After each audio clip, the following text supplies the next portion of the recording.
Assalamu alaikum viewers, welcome to my YouTube channel Life Care Homeopathy. This is Dr. Mahmood Siddiqui. I am a homeopathic consultant. Today we will talk about heat stroke or sunstroke.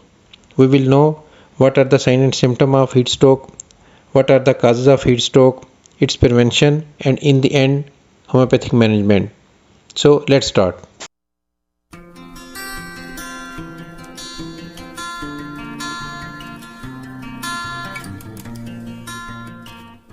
Yes friends, सबसे पहले हम बात कर रहे थे what is heat stroke or sunstroke. Heat stroke is a life-threatening condition that causes your body to overheat, and that is 40 degrees centigrade or 104 Fahrenheit. Heat stroke, also called sunstroke, and is the most severe form of the hyperthermia or heat-related illness. इसको मैं थोड़ा सा explain कर देता हूँ. इसमें क्या होता है कि जो हीट स्ट्रोक या जो सन स्ट्रोक है, ये बेसिकली ये एक जानलेवा किस्म की भी एक बेसिकली मेडिकल कंडीशन हो सकती है, एक एमरजेंसी कंडीशन हो सकती है. और इसमें क्या होता है कि जब आपका जो एक्सपोजर है, सन एक्सपोजर जो है वो आपका 40 डिग्री सेंटीग्रेड या इससे एक्सीड कर जाता है या 104 फ़ारेनहाइट या इससे एक्सीड कर जाता है, तो आपको सन स्ट्रोक या हीट स्ट्रोक हो जाता है. Yes friends, now we will talk about the causes of the heat stroke. इसकी जो सबसे जो पहली और इसकी जो मेजर इसकी जो काज है, that is too much direct exposure to sun. यानी कि अगर एक बंदा चाहे वो अपने जॉब के सिलसिले में या काम के सिलसिले में या वो किसी भी रीज़न से वो अगर बाहर है और बहुत ज़्यादा उसका सन एक्सपोजर है और वो रूम के अंदर नहीं है या वो किसी सेफ़ जगह पे या छाँव में नहीं है और डायरेक्ट सन एक्सपोजर उसका बहुत ज़्यादा और काफ़ी देर तक उसने वहाँ पे टाइम गुजारा है, तो ये मैक्सिमम चांसेस हैं कि उसको हीट स्ट्रोक और सन स्ट्रोक से हो जाएगा. ये इसकी सबसे पहली और मेजर इसकी काज है. दूसरी जो इसकी लीडिंग इसकी जो काज है वो है विगरस एक्सरसाइज. कुछ लोग ऐसे होते हैं कि जो कि स्पोर्ट्स के बहुत शौकीन होते हैं और एक्सरसाइज वैसे तो सेहत के लिए बहुत अच्छी है और डेली बेसिस पे करनी चाहिए. एटलीस्ट आधा घंटा हर बंदे को एक्सरसाइज एटलीस्ट करनी चाहिए और रनिंग भी करनी चाहिए.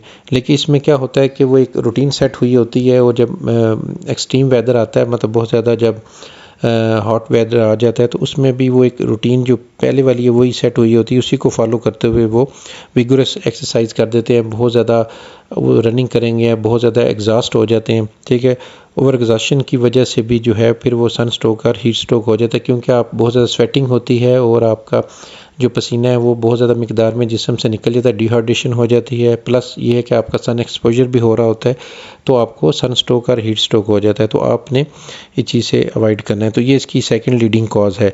जो इसकी थर्ड इसकी जो काज है वो है डिहाइड्रेशन, कि पानी का कम पीना. नॉर्मली ये मतलब पानी हर बंदे को एटलीस्ट जो है मेडिकल एडवाइस भी है और 12 जो है गिलास जो है वो एक रिकमेंडेड है, वो मतलब एक स्टैंडर्ड सेट हुआ है कि हर बंदे को दिन में एटलीस्ट जो है 12 गिलास ऑफ वाटर जो है उसे पीना चाहिए और ज़्यादा फ्लूइड लेना उसे चाहिए. और इसमें जब बेहतियाती हो जाती है उस वजह से बॉडी में डिहाइड्रेशन हो जाती है, पानी की कमी हो जाती है, जिस वजह से फिर सन स्ट्रोक और आपको हीट स्ट्रोक हो जाता है. Now we will talk about the sign symptom of the sun stroke. जो इसकी सबसे पहली जो इसकी लीडिंग इसकी जो सिम्टम है वो है अनकॉन्शियसनेस. जब बहुत ज़्यादा आपका एक्सपोजर सन एक्सपोजर होता है, बहुत ज़्यादा देर तक आप धूप में काम करते हैं, धूप में खेलते हैं या धूप में मतलब whatever the activity you are going to perform, तो वहाँ पे जब ज़्यादा टाइम आप गुजारते हैं उससे फिर आपका क्या होता है कि आप अनकॉन्शियस हो जाते हैं और आप सम टाइम बेहोश होकर आप गिर भी जाते हैं और उसके बाद फिर जो है वो some time medical emergency condition भी डेवलप होना शुरू हो जाती है. इसकी जो सेकंड इसकी जो लीडिंग सिम्टम है वो है वोमिटिंग. जब आपको सन स्ट्रोक होता है तो उससे फिर क्या होता है कि आपकी जो तबीयत है वो ख़राब होना शुरू हो जाती है और आपको वोमिटिंग या नोज़िया वगैरह की कंडीशन डेवलप होना शुरू हो जाती है.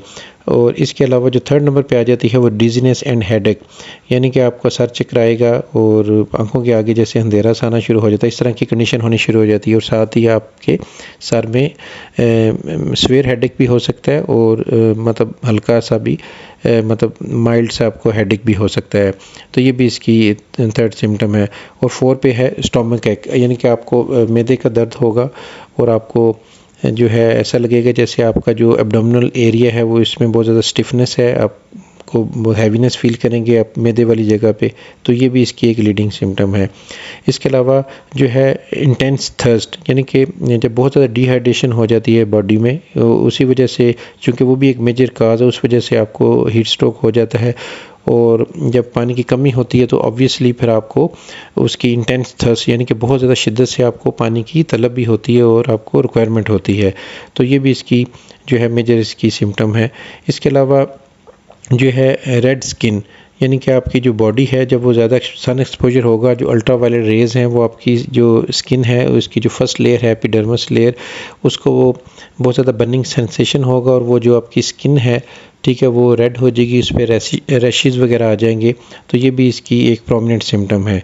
और इसके अलावा ट्रिमर, मतलब ये है कि बॉडी आपकी कभी तारी भी हो सकती है और आपको ये मतलब समझ नहीं आएगा कि मैंने आपका जो बॉडी का जो बैलेंस है वो भी आप लूज़ कर लेंगे।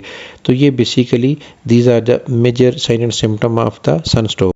We will talk about the prevention of the sunstroke. इसकी जो लीडिंग इसकी जो प्रिवेंशन टिप्स हैं वो मैं आपको बता देता हूँ। इसकी सबसे जो पहली इसकी जो है वो जो इसकी प्रिवेंशन है वो यही है कि stay at home under air condition environment, यानी कि इसका मतलब ये ज़रूरी नहीं कि जिसके घर अगर एयर कंडीशन नहीं लगा तो वो मतलब परेशान हो जाए, ऐसे कोई इशू नहीं है। बट ये है कि जो इंडोर एक्टिविटी अपनी आप ज़्यादा रखें, अननेसेसरली आपने बाहर नहीं जाना अनटिल अनलेस कि कोई बहुत ज़्यादा कोई ऐसी अर्जेंट रिक्वायरमेंट है जिस वजह से आपको बाहर जाना पड़ रहा है। अदरवाइज़ कोशिश करें कि आप घर में ही स्टे करें। जो इसकी जो सेकंड इसकी जो प्रिवेंशन टिप है वो है drink a lot of water और फ्लूइड।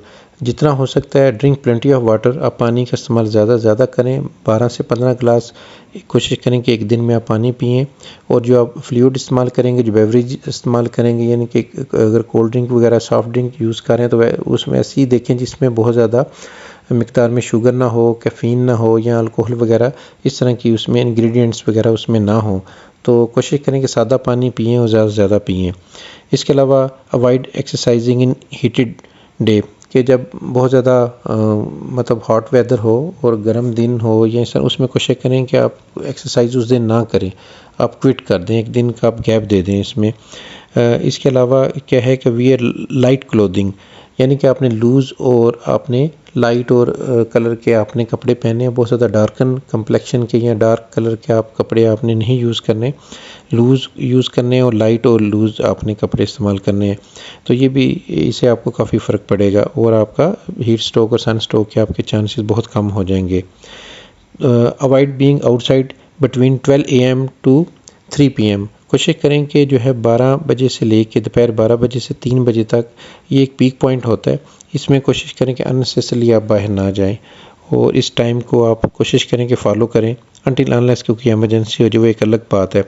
इसके अलावा आप जब बाहर जाते हैं यूज़ एन अम्ब्रेला, आप अम्ब्रेला का इस्तेमाल कर सकते हैं। उसके अलावा आप अपने वियर ग्लव्स, अपने हाथों पे आप ग्लव्स वगैरह इस्तेमाल करें।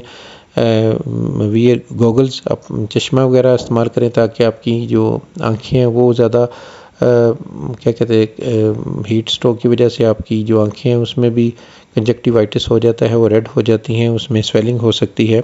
तो आंखों को भी आपने बचाना है, प्लस अपने जो डायरेक्ट एक्सपोजर हो रहा है आपके जो हाथ हैं ये बाहर, इस पर आप ग्लव्स वगैरह यूज़ करें। और बेहतर तो ये कि आप एक अम्ब्रेला यूज़ कर लें, उससे आपका पूरा एज ए होल शेडो आ जाएगा और आप सेफ़ रहेंगे।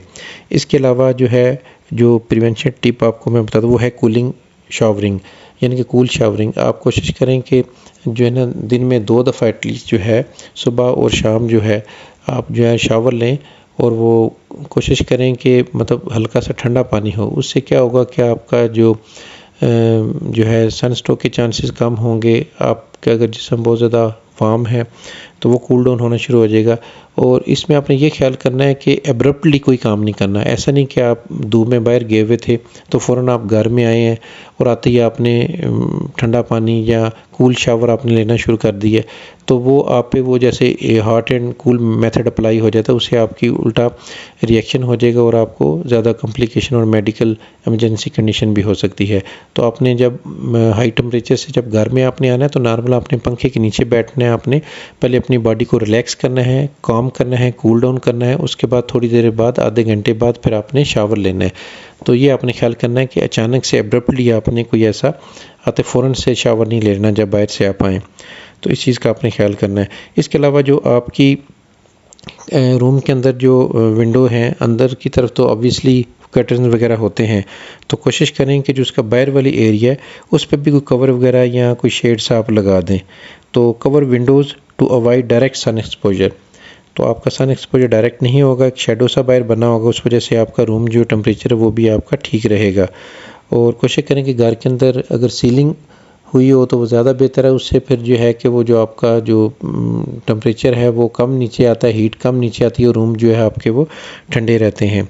तो ये बेसिकली प्रिवेंशन टिप्स हैं जो आपको बता रहे हैं। इसमें से मतलब हर चीज़ पॉसिबल तो नहीं हो सकती, ना हर चीज़ कोई आइडियल हो सकती है, लेकिन इसमें से जो मैक्सिमम चीज़ें जो हमारी रेंज में हैं, जो हम इजीली कर सकते हैं, वो एक्चुअली हमें करनी चाहिए। ये पॉइंट्स बताने का मकसद बेसिकली ये होता है।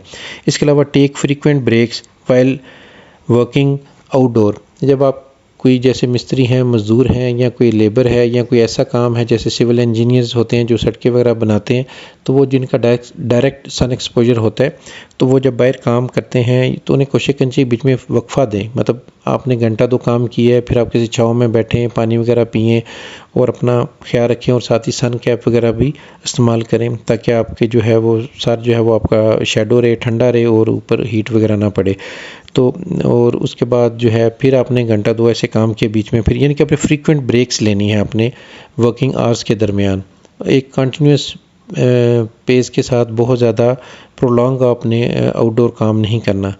तो basically these are the prevention tips. Now we will talk about the homeopathic medical treatment. In homeopathy, there are numerous homeopathic medicine which are being used for the treatment of sunstroke or heat stroke, depend upon the sign and symptom and condition of the patient कि current scenario उसका क्या है, उसकी condition क्या है, उसके accordingly फिर medicine जो है प्रिस्क्राइब की जाती है। क्योंकि बेसिकली जो सन स्ट्रोक है ये एक एमरजेंसी टाइप कंडीशन है, तो उसके अकॉर्डिंगली फिर जो मेडिसिन है वो कंडीशन देख के अकॉर्डिंगली एडवाइस की जाती है। Anyhow I will highlight 2 homeopathic medicine which are highly effective in terms of heat stroke और सन स्ट्रोक। जो नंबर 1 मेडिसिन है वो है ग्लो9 200। ये 200 CH पोटेंसी में आपने ले लेनी है। ये डाइल्यूशन फॉर्म में है। ये किसी भी अच्छी ब्रांड की, आप शॉबे की, रेक्वी की या किसी भी फार्मेसी की आप लेके इसे आप इस्तेमाल कर सकते हैं। इसकी डोजेज़ मैं आपको बता देता हूँ। इसकी आपने अगर प्रिवेंटिव डोज आप इसकी ले रहे हैं तो आपने क्या करना है कि जब भी घर से बाहर निकलना है तो आपने इसकी ग्लो9 200 की एक डोज़ आपने ले लेनी करनी है इन हॉट वेदर। जब एक्सट्रीम वेदर है, जब बहुत ज़्यादा गर्मी है, तो एक डोज़ लेके फिर आप अपने काम से बाहर जाएँ तो एटलीस्ट ये आपकी प्रिवेंटिव मेडिसिन के तौर पे ये काम करेगी। और इसके अलावा अगर आपको खुदा न खास्ता हीट स्ट्रोक हो गया तो फिर आपने इसकी जो है 2 ड्रॉप आपने इसके TDS लेने, डायरेक्टली ऑन टंग भी ले सकते हैं और 5 ml वाटर में ऐड करके भी ले सकते हैं थ्राइस अ डे। इसके अलावा जो दूसरी जो मेडिसिन है उसका नाम है बेलाडोना। बेलाडोना 30 CH पोटेंसी में आपने लेनी है। ये भी डाइल्यूशन फॉर्म में है। तो इसके जो है 2 ड्रॉप्स आपने TDS लेने हैं और 4 टाइम भी ले सकते हैं, डिपेंड करता है पेशेंट की वो कंडीशन पे। तो ये भी डायरेक्टली ऑन टंग ले सकते हैं और 5 ml वाटर में ऐड करके भी ले सकते हैं। तो 2 मेडिसिन मैंने बताई है, ग्लो9 200 और दूसरे नंबर पे बेलाडोना 30। ये दोनों सन स्ट्रोक की मोस्ट इफेक्टिव मेडिसिन है और इनसे बहुत ज़्यादा रिलीफ मिलता है। या मेडिसिन लेके इस्तेमाल करें, साथ ही जो है आपको जो नियर बाय अवेलेबल डॉक्टर है उसके पास आप जाएं, ठीक है, और अकॉर्डिंग टू वो फिर आपकी जो कंडीशन है उसके अकॉर्डिंगली जो वो मेडिसिन एडवाइस करेगा वो आप स्टार्ट करें और इंशाल्लाह with the blessing of almighty Allah आपका प्रॉब्लम सॉल्व हो जाएगा। अगर मुझसे आप टेलीफोनिक कंसल्टेशन करना चाह रहे हैं या मुझसे आप ट्रीटमेंट करवाना चाह रहे हैं तो स्क्रीन पे मेरा नाम और नंबर आ रहा है, आप मुझसे रब्ता कर सकते हैं, मुझसे आप टेलीफोनिक कंसल्टेशन कर सकते हैं और अपनी ट्रीटमेंट करवा सकते हैं। आई होप कि आपको मेरी आज की वीडियो पसंद आई होगी। अगर पसंद आई है तो काइंडली से लाइक और शेयर ज़रूर कीजिएगा। मिलेंगे किसी नए वीडियो में किसी नए टॉपिक के साथ। टिल देन अल्लाह हाफिज़।